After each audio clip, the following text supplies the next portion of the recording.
जीवन में कितनी ही परेशानियाँ क्यों ना आए, जीवन में कितनी ही दिक्कतें क्यों ना आए, हमारी चिंताओं को मिटाने के लिए माँ हमेशा हमारे साथ रहती हैं। दुर्गा सप्तशती। आज हम इस पुस्तक की बात करने वाले हैं। इस पुस्तक में वो अद्भुत शक्ति है जो हमारे जीवन से सारे तरह की दिक्कतें दूर कर सकती है, क्योंकि माँ खुद शक्ति की देवी हैं। तो दुर्गा सप्तशती के एक एक अध्याय में वो शक्ति मौजूद है जो हमारे जीवन में जितनी भी परेशानियां हैं सबको दूर कर सकती है। आप सभी का आपके अपने चैनल मिस्टिकल ऊर्जा में स्वागत है। आज मैं आपको उपाय, रेमेडीज़, टोटके इनमें से कुछ भी नहीं बताने वाली हूँ। आज हम माँ की शक्ति का वर्णन करेंगे। आज हम जानेंगे कि अलग-अलग अध्यायों में क्या शक्तियाँ हैं, क्या आपकी मुश्किलें दूर करने के लिए कौन-सा अध्याय आप पढ़ सकते हैं और कैसे पढ़ सकते हैं। दुर्गा सप्तशती का एक-एक अध्याय हमारे जीवन की मुश्किलों को दूर करने में हमारी मदद कर सकता है। हमें ये जानना ज़रूरी है कि कौन-सा अध्याय हमें पढ़ना चाहिए। दुर्गा सप्तशती का हर अध्याय हमारी मनोकामनाओं की पूर्ति के लिए है। इनका अगर भक्तिभाव से पाठ किया जाए तो फल बहुत जल्दी मिलता है। नवरात्रों के समय में माँ की ऊर्जाएं धरती के आसपास मौजूद होती हैं और ऐसे समय में किए गए उपाय हमारी ज़िंदगी को बदल सकते हैं। ऐसे समय में किया गया पूजा पाठ हमारी ज़िंदगी को बदल सकता है। ऐसे समय में की गई आराधना हमारे जीवन में शक्ति लेकर आ सकती है। माँ दुर्गा की आराधना करने के लिए, उनकी कृपा को पाने के लिए दुर्गा सप्तशती का पाठ सबसे सर्वोत्तम पाठ माना गया है। भुवनेश्वरी संहिता में ये लिखा है कि जिस प्रकार वेद अनादि हैं, उसी प्रकार सप्तशती भी अनादि है और इसीलिए हमें इसका उच्चारण करना चाहिए। दुर्गा सप्तशती के 700 श्लोकों में देवी चरित्र का वर्णन है। दुर्गा सप्तशती में 13 अध्याय हैं और इन 13 अध्याय में अलग-अलग इच्छित मनोकामना की पूर्ति के लिए वर्णन किया गया है। इसका कारण ये है कि इच्छाएं जो हैं वो अनंत हैं और इन्हीं की पूर्ति के लिए दुर्गा सप्तशती का पाठ सुगम मार्ग है। तो हमें ये ज़रूर पढ़ना चाहिए। प्रथम अध्याय से लेकर 13 अध्याय तक हर अध्याय अपने आप में एक महाशक्ति है। आज इस वीडियो में मैं 13 के 13 अध्याय का मतलब आपको बताऊंगी कि कौन कौन सा अध्याय किस प्रॉब्लम के लिए है, किस परेशानी के लिए है। अगर आप विधि जानना चाहते हैं तो अगली वीडियो पर जाकर उसे ज़रूर देखें, क्योंकि देखिए इसको पढ़ने की विधि भी अलग अलग है। वाकार विधि से इसको पढ़ा जा सकता है जो बहुत ही शक्तिशाली विधि मानी जाती है और इस विधि का वर्णन मैं अगली वीडियो में आपको बताऊंगी। इस विधि से अगर पाठ को पढ़ा जाए तो व्यक्ति को अपार सुखों की प्राप्ति होती है। तो उस वीडियो को भी आप ज़रूर देखें। आज हम बात करेंगे कि किस अध्याय से हमें क्या फल मिलता है। दुर्गा सप्तशती को 13 अध्याय में बांटा गया है और इसे आगे 3 चरित्र यानी 3 हिस्सों में बांटा गया है। प्रथम चरित्र जिसमें मधुकैटभ वध की कथा है, मध्यम चरित्र जिसमें सेना सहित महिषासुर के वध की कथा है और उत्तर चरित्र जिसमें शुंभ निशुंभ वध और सुरथ एवं वैश्य को मिले देवी के वरदान की कथा है। तो अलग-अलग चीज़ें बताई गई हैं इसमें और हर अध्याय का फल भी अलग-अलग मिलता है। हर अध्याय अगर आप नियमित रूप से पढ़ते हैं तो आपके जीवन में परिवर्तन आप खुद देख पाएंगे। चलिए बात करते हैं अध्याय की। पहला अध्याय यानी कि प्रथम अध्याय किस प्राप्ति के लिए हम पढ़ सकते हैं।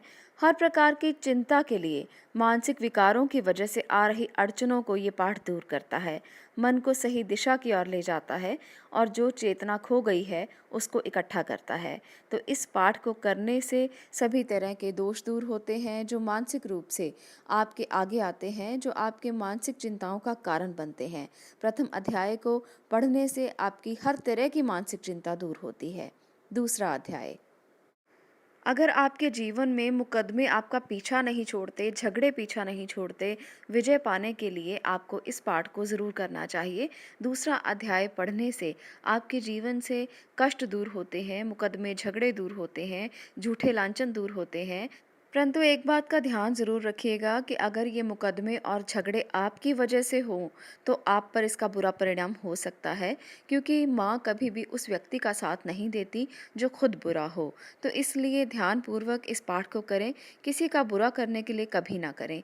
अपने दुख मिटाने के लिए पाठ किया जा सकता है, पर किसी के दुखों को आप गलत तरीके से इस्तेमाल करें इसका आपको कोई हक नहीं है और ना ही माँ ये हक किसी को देती हैं।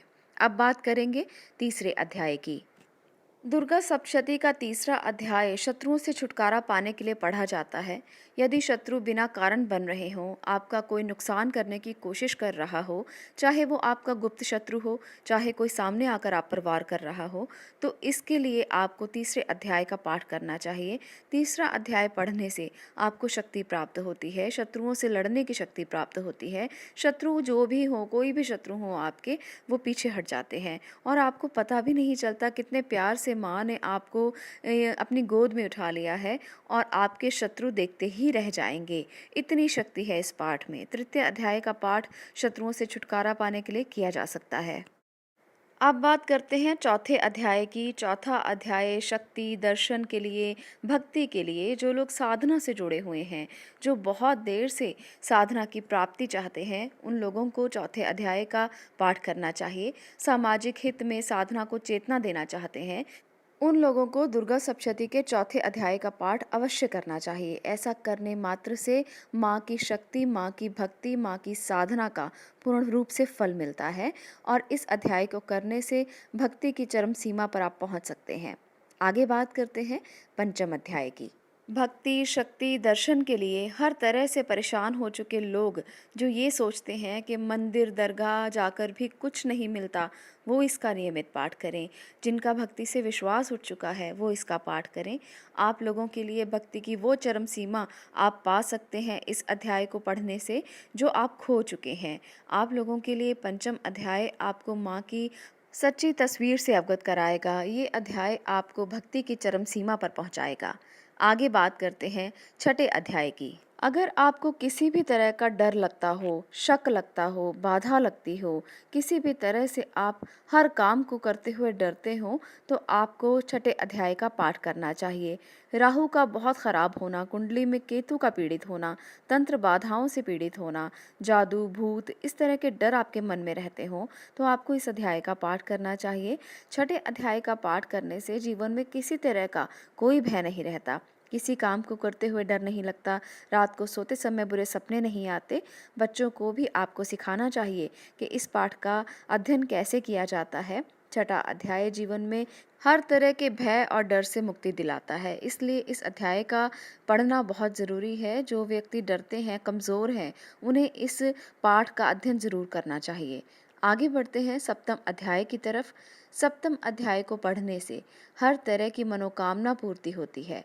सच्चे दिल से जो अपनी कामना करते हुए इस पाठ को करते हैं, उनका कभी अहित नहीं होता। माँ उनकी हर मनोकामना पूर्ण करती है। आप अगर नवरात्रों के शुभ अवसर पर सप्तम भाव का पाठ करेंगे तो जीवन में आपका कभी कोई अहित नहीं होगा। माँ हमेशा आपकी रक्षा करेंगी, आपकी हर मनोकामना पूर्ण करेंगी। आगे चलते हैं अष्टम अध्याय पर।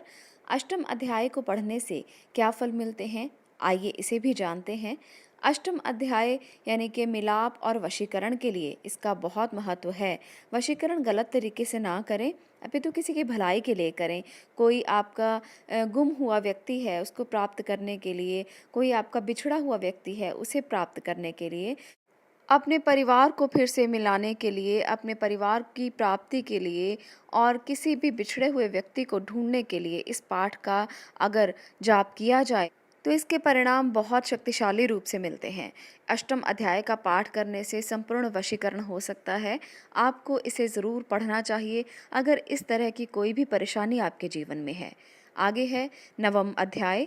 नवम अध्याय भी अष्टम अध्याय की तरह किसी गुमशुदा व्यक्ति की तलाश के लिए बहुत महत्वपूर्ण पाठ है। अगर आपको पुत्र की कामना है, अगर आपको संतान की कामना है, तो भी इस अध्याय को पढ़ा जा सकता है।